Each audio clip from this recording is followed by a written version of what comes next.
Menteri Energi dan Sumber Daya Mineral Bahlil Lahadalia bungkam ketika dimintai keterangan mengenai hasil rekomendasi Dewan Guru Besar Universitas Indonesia terhadap disertasinya.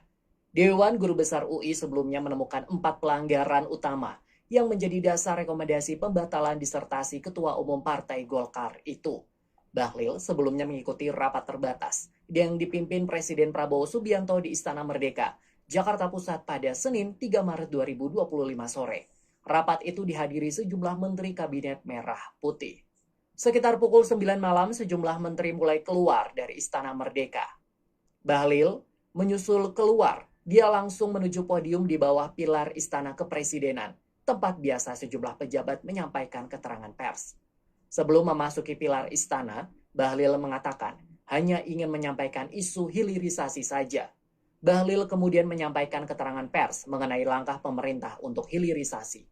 Kurang dari 10 menit keterangan pers Bahlil selesai.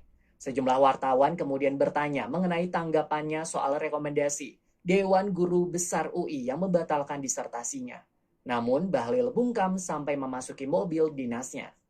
Tugas akhir atau disertasi Bahlil muncul dalam rapat pleno Dewan Guru Besar atau DGB UI pada 10 Januari 2025.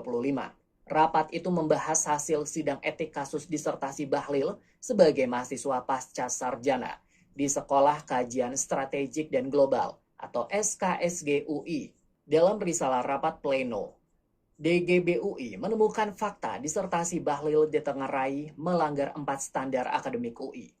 Pertama, disertasi Bahlil disebut tidak jujur dalam pengambilan data karena diperoleh tanpa izin narasumber dan tidak transparan dalam penggunaannya. Kedua, pelanggaran standar akademik karena Bahlil diterima dan lulus dalam waktu singkat tanpa memenuhi syarat akademik yang ditetapkan kampus UI. Ketiga, Bahlil ditengarai mendapat perlakuan khusus dalam proses akademik, mulai dari pembimbingan hingga kelulusan, termasuk dugaan mengubah penguji disertasi secara mendadak.